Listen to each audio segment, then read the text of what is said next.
যাদের study gap আছে এবং এসএসসি দেওয়ার পর যাদের দীর্ঘ গ্যাপ, আপনারা এখন চাচ্ছেন আবার নতুন করে এইচএসসি পরীক্ষা দেওয়ার জন্য এবং প্রাইভেটভাবে পরীক্ষা অংশগ্রহণ করে যে সার্টিফিকেটটা পাবেন, অল ওভার এই সার্টিফিকেটটা দিয়ে আপনি সবই করতে পারবেন। আমি ভিডিও শেষে এই বিষয়ে একটু ছোট্ট করে আপনাদেরকে ধারণা দিয়ে দিব। আসসালামু আলাইকুম রহমতুল্লাহ। সুপ্রিয় দর্শক শ্রোতা, আশা করছি আপনারা সবাই ভালো আছেন। আপনারা অনেকেই আমাকে রিকোয়েস্ট করেছিলেন যে ঢাকা ছাড়া ঢাকার বাইরে আর অন্যান্য যেই বোর্ডগুলো আছে, অর্থাৎ সেকেন্ডারি এবং হায়ার সেকেন্ডারি বোর্ড, এগুলোর অধীনে আর কোথায় এইচএসসি শর্ট কোর্স করা যায়, অর্থাৎ যেটা আমি 6 মাস মেয়াদে এইচএসসি শর্ট কোর্স নাম দিয়েছি, এই কোর্সগুলো আর কোথায় কোথায় করা যায়। তো আজকের এই ভিডিওটা যদি আপনারা শেষ পর্যন্ত দেখেন, আমি আশা করব যে ঢাকার বাইরে অন্যান্য যেই এইচএসসি বোর্ডগুলো আছে, প্রত্যেকটা বোর্ড থেকেই কিন্তু আপনারা এইচএসসি শর্ট কোর্সটা করতে পারবেন। আপনারা যেই এইচএসসি বোর্ডের আন্ডারে আছেন, জাস্ট ওখানের যেই সরকারি কলেজ বা একটা তালিকা আছে, সেই তালিকা অনুযায়ী সেই কলেজে যোগাযোগ করে আপনাদের ভর্তিটা সম্পন্ন করতে পারবেন। তো বিস্তারিত সব কিছু এই ভিডিওতে থাকবে। আশা করছি ভিডিওটা কন্টিনিউ করলে আপনাদের এ বিষয়ে ইউটিউবে আর সেকেন্ড কোনো ভিডিও প্লে করার কোনো প্রয়োজন নাই। তো প্রথমে আমি ঢাকা বোর্ড দিয়ে শুরু করতে চাই। আমি এর আগের ভিডিওতেও ঢাকা নিয়ে আমি আলোচনা করেছিলাম। আজকেও আবার ঢাকা সম্পর্কে একটি ছোট্ট করে ধারণা দিয়ে তারপর অন্যান্য যেই বোর্ডগুলো আছে ওই বোর্ডগুলো সম্পর্কে আপনাদের সাথে কথা বলবো। তো ঢাকা এইচএসসি বোর্ডের আন্ডারে আপনার 17টা কলেজের মাধ্যমে এইচএসসি শর্ট কোর্সটা করা যায়। এর মধ্যে ঢাকার মধ্যেই আছে আপনার সরকারি কবি নজরুল, তারপর ভাসানটেক সরকারি কলেজ কাফরুল, বেগম বদরুন্নেসা সরকারি মহিলা কলেজ ঢাকা, সরকারি তোলারাম কলেজ নারায়ণগঞ্জ, হরগঙ্গা কলেজ মুন্সীগঞ্জ, সরকারি দেবেন্দ্র কলেজ মানিকগঞ্জ, ভাওয়াল বদরে আলম সরকারি কলেজ গাজীপুর, নরসিংদী সরকারি কলেজ নরসিংদী, তারপর হচ্ছে 10 নম্বরে গুরুদয়াল সরকারি কলেজ কিশোরগঞ্জ, কমুদিনী সরকারি কলেজ টাঙ্গাইল, নাগরপুর সরকারি কলেজ নাগরপুর টাঙ্গাইল, সরকারি ইয়াসিন কলেজ ফরিদপুর, সরকারি শরীয়তপুর কলেজ শরীয়তপুর, মাদারীপুর সরকারি কলেজ মাদারীপুর, রাজবাড়ী সরকারি কলেজ রাজবাড়ী, সরকারি বঙ্গবন্ধু কলেজ গোপালগঞ্জ এবং 18 নম্বরে একটা কলেজের তালিকা দেখতে পাচ্ছি, সেটা হচ্ছে শেখ খলিফা বিন জায়েদ বাংলাদেশ ইসলামী স্কুল অ্যান্ড কলেজ, যেটা আবুধাবিতে। অর্থাৎ এই 17টা কলেজ ছাড়া 18 নম্বর যে কলেজটা আছে, এটা হচ্ছে যারা আবুধাবিতে আপনারা অবস্থান করছেন তারাও কিন্তু এই এইচএসসি শর্ট কোর্সটা করতে পারবেন। জাস্ট আপনাদের ওখানে আবুধাবিতে যে শেখ খলিফা বিন জায়েদ বাংলাদেশ ইসলামী স্কুল অ্যান্ড কলেজ যে কলেজটা আছে, কলেজ কর্তৃপক্ষের সাথে আপনারা যোগাযোগ করবেন। আর বাকি ভর্তির যে সমস্ত নিয়মকানুনগুলো আছে, এটা তো আমি আগের ভিডিওতে আলোচনা করেছি। তো ঢাকায় এই মুহূর্তে ভর্তি চলছে না, জাস্ট আপনাদেরকে জানিয়ে রাখলাম। পরবর্তীতে যখন আবার ঢাকায় আপনাদের ভর্তি মানে কার্যক্রম শুরু হবে, তখন আপনারা আবার ঢাকায় যারা ভর্তি হতে চান, অ্যাপ্লিকেশন করতে চান, তারা অ্যাপ্লিকেশন করতে পারবেন। একটা বিষয় মাথায় রাখবেন যে এইচএসসি শর্ট কোর্সটা করার জন্য নির্দিষ্ট একটা নিয়ম আছে এবং এই নিয়মের বাইরে অ্যাপ্লিকেশন করা যায় না। যেমন লাস্ট যেই সার্কুলারটা দিয়েছে সেখানে 2021 অ্যালাউ করা হয়েছিল, তো পরবর্তীতে হয়তো 2022 অ্যালাউ হতে পারে। তো আমরা রেজিস্ট্রেশন করার জন্য যখন সার্কুলারটা আসবে তখন ওইটার জন্য ওয়েট করব।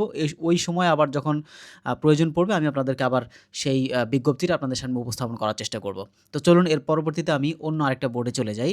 সেকেন্ড আমি যেটা দেখাবো সেটা হচ্ছে যে ময়মনসিংহ বোর্ডের আন্ডারে যারা এইচএসসি শর্ট কোর্স করতে চান এবং শর্ট টাইমে যাদের গ্যাপ আছে, স্টাডি গ্যাপ আছে, এখানে যে 4টা কলেজের তালিকায় দেখতে পাচ্ছেন যে ময়মনসিংহ সরকারি কলেজ ময়মনসিংহ, সরকারি আশেক মাহমুদ কলেজ জামালপুর, নেত্রকোনা সরকারি কলেজ নেত্রকোনা, শেরপুর সরকারি কলেজ শেরপুর।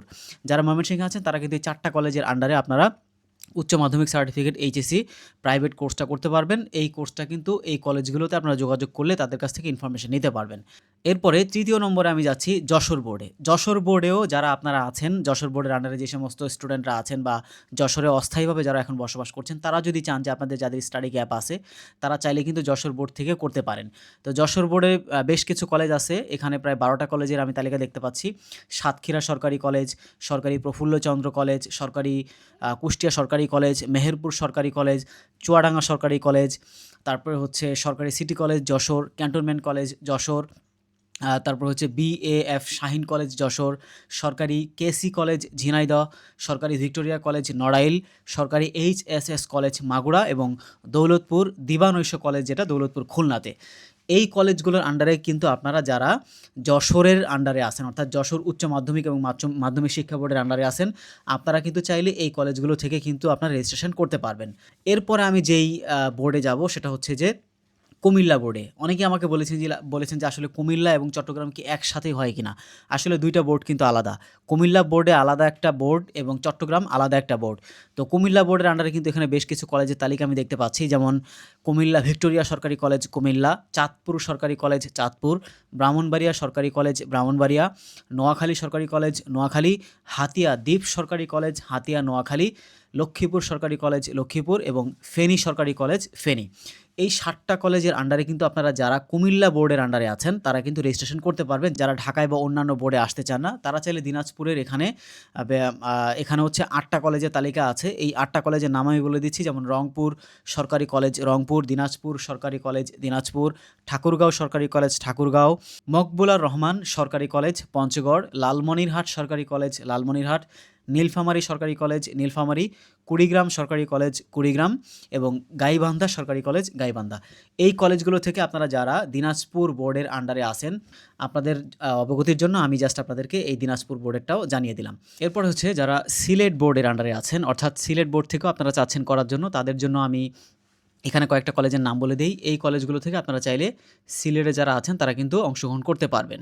সিলেটের এখানে কিন্তু সিলেট সরকারি কলেজ সিলেট, তারপর হচ্ছে মৌলভীবাজার সরকারি কলেজ মৌলভীবাজার, বৃন্দাবন সরকারি কলেজ হবিগঞ্জ এবং সুনামগঞ্জ সরকারি কলেজ সুনামগঞ্জ। এখানে আমি এই কয়েকটা কলেজের তালিকাই দেখতে পাচ্ছি। এরপরে ওই সার্কুলারটা আপনারা দেখে নেবেন। বাট আমি যে তথ্যগুলো এখানে দিচ্ছি সবগুলো তথ্য কিন্তু এখানে জাস্ট আপনাদের অবগতির জন্য দেওয়া হচ্ছে। এখানে ম্যাক্সিমাম যে বোর্ডের সার্কুলারগুলো আমি দেখাচ্ছি সবগুলোই কিন্তু অলরেডি ডেট মানে টাইম ওভার হয়ে গেছে, এগুলো রেজিস্ট্রেশন করা যাচ্ছে না। বাট 2টা এখন বোর্ডে রেজিস্ট্রেশন চলছে আর অল্প কয়েকদিন বাকি আছে। আমি ভিডিওর শেষে ওই 2টা আপনাদেরকে দেখাই দিব। জাস্ট ওই 2টা বোর্ডে অ্যাপ্লিকেশন করতে পারবে আর বাকি সবগুলোই অলরেডি শেষ হয়ে গেছে রেজিস্ট্রেশন করা। যারা রাজশাহী বোর্ডে আছেন তারা কিন্তু 8টা কলেজের আন্ডারে রাজশাহী বোর্ড থেকে এইচএসসি প্রাইভেট কোর্স বা শর্ট কোর্সটা করতে পারেন। রাজশাহী সরকারি সিটি কলেজ রাজশাহী, এনএস সরকারি কলেজ নাটোর, নওগাঁ সরকারি কলেজ নওগাঁ, চাঁপাইনবাবগঞ্জ সরকারি কলেজ চাঁপাইনবাবগঞ্জ, শহীদ বুলবুল সরকারি কলেজ পাবনা, ইসলামিয়া সরকারি কলেজ সিরাজগঞ্জ, সরকারি শাহ সুলতান কলেজ বগুড়া এবং জয়পুরহাট সরকারি কলেজ জয়পুরহাট।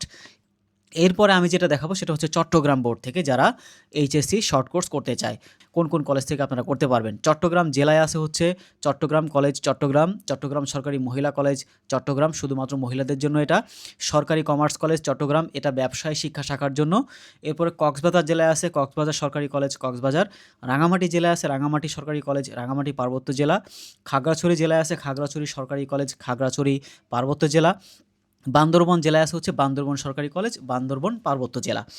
এই কলেজগুলো থেকে কিন্তু আপনারা চট্টগ্রাম বিভাগের আন্ডারে আপনারা যারা এইচএসসি শর্ট কোর্স করতে চান তারা কিন্তু রেজিস্ট্রেশন করতে পারবেন। আমি যেটা বলছিলাম যে আপনাদেরকে 2টা এখন বোর্ডে রেজিস্ট্রেশন করা যাচ্ছে। এই 2টার মধ্যে একটা হচ্ছে বরিশাল আর একটা হচ্ছে চট্টগ্রাম। চট্টগ্রামে কিন্তু আপনার সার্কুলারটা হয়েছে আপনার 17/2/2026 সার্কুলার হয়েছে এবং এটা রেজিস্ট্রেশন চলবে হচ্ছে, এখানে ডেট দেওয়া আছে যেমন 18/2/2026 থেকে 24/2/2026, অর্থাৎ এখন কিন্তু ফেব্রুয়ারি মাস চলছে। তো ফেব্রুয়ারির 24 তারিখ পর্যন্ত কিন্তু আপনার এটা রেজিস্ট্রেশন চলবে আর অল্প কয়েকদিন বাকি আছে। আপনারা যারা চট্টগ্রাম বোর্ডের আন্ডারে এইচএসসি শর্ট কোর্স পরীক্ষায় অংশগ্রহণ করতে চান তারা কিন্তু খুব দ্রুত এই কোর্সটাতে রেজিস্ট্রেশন করার জন্য আপনারা যোগাযোগ করতে পারেন। এরপর হচ্ছে বরিশাল। বরিশালেও কিন্তু আপনার এখন রেজিস্ট্রেশন চলছে আর অল্প কিছুদিন চলবে। জাস্ট এখান থেকে আপনাদেরকে আমি একটু দেখিয়ে দিচ্ছি কয় তারিখ পর্যন্ত আছে।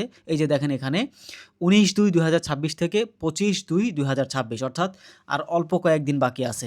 তো এখনও যারা রেজিস্ট্রেশন করেননি তারা দ্রুত, যারা বরিশালে আসেন বরিশালের আন্ডারে যারা পরীক্ষা অংশগ্রহণ করতে চান তারা কিন্তু বরিশালের এই যে তালিকাটা আছে সরকারি বরিশাল কলেজ বরিশাল, বরগুনা সরকারি কলেজ বরগুনা এবং ভোলা সরকারি কলেজ ভোলা, পটুয়াখালী সরকারি কলেজ পটুয়াখালী, সরকারি সোহরাওয়ার্দী কলেজ পিরোজপুর, ঝালকাঠি সরকারি কলেজ ঝালকাঠি।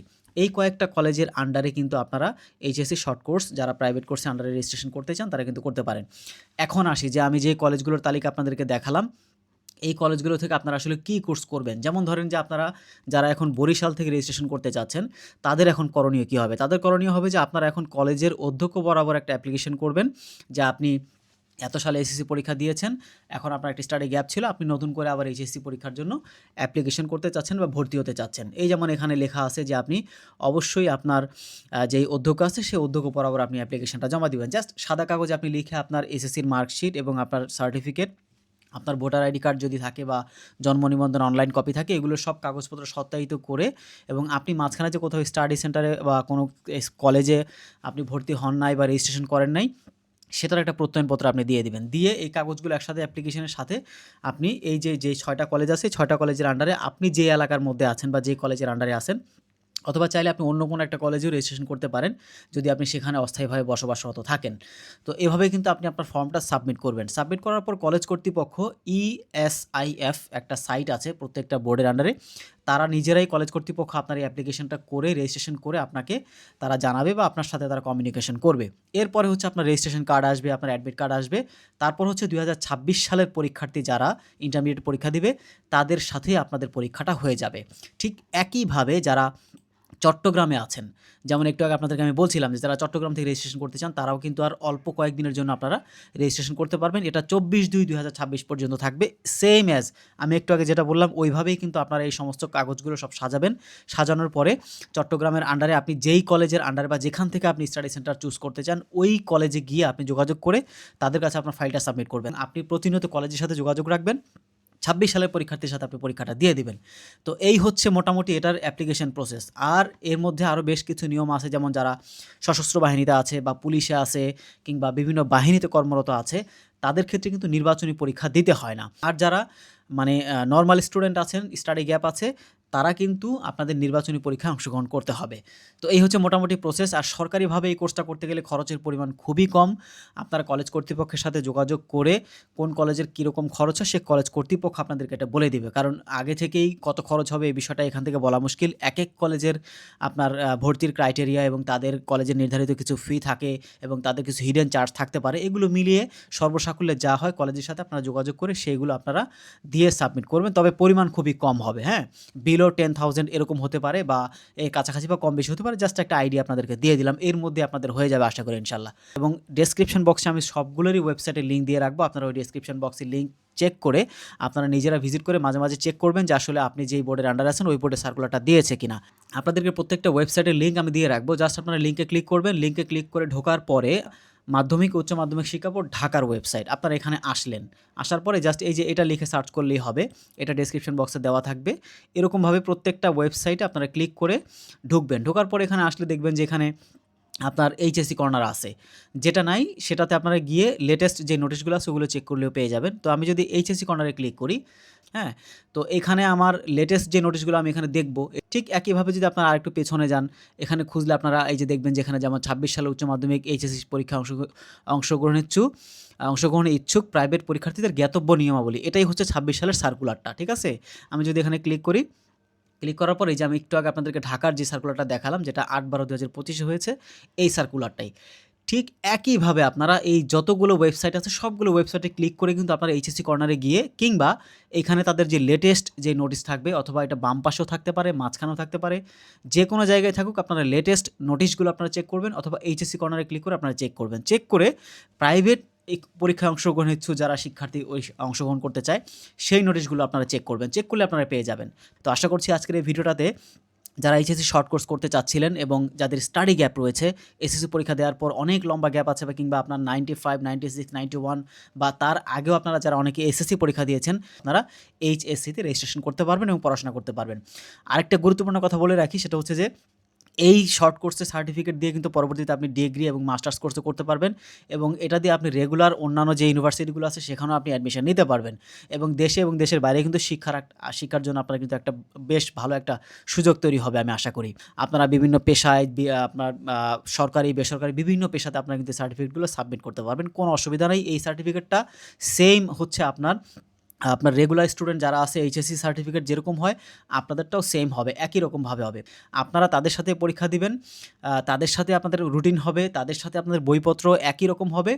কিছু পার্থক্য সেটা হলো যে আপনারা এইটার রেজিস্ট্রেশনটা 1 বছর মেয়াদ থাকবে, আর রেগুলারদেরটা তারা পরবর্তীতে আরেক বছর সুযোগ পায় ইমপ্রুভ দেওয়ার জন্য। আর তাদের রেজিস্ট্রেশন কার্ডের একটু মেয়াদ থাকে কয়েক বছর, এই হচ্ছে পার্থক্য। আর আপনাদের যারা প্রাইভেট রেজিস্ট্রেশন করবেন তাদের ক্ষেত্রে আপনাদের সায়েন্স নিয়ে আপনারা রেজিস্ট্রেশন করতে পারবেন না, কমার্স এবং আর্টসের সাবজেক্ট নিয়ে আপনারা রেজিস্ট্রেশন করতে পারবেন।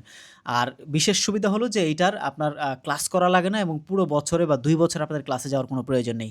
যখন আপনার বিজ্ঞপ্তি হবে তখন রেজিস্ট্রেশনটা করবেন। রেজিস্ট্রেশন করে আপনারা যে কলেজের আন্ডারে পরীক্ষা দিতে চান জাস্ট ওই কলেজে যোগাযোগ রেখে পরীক্ষার হলে গিয়ে জাস্ট বসে আপনি খাতায় লিখে দিয়ে আসবেন, আপনি পাস করলে সার্টিফিকেট পাবেন, তাদের মতোই সেম সার্টিফিকেট।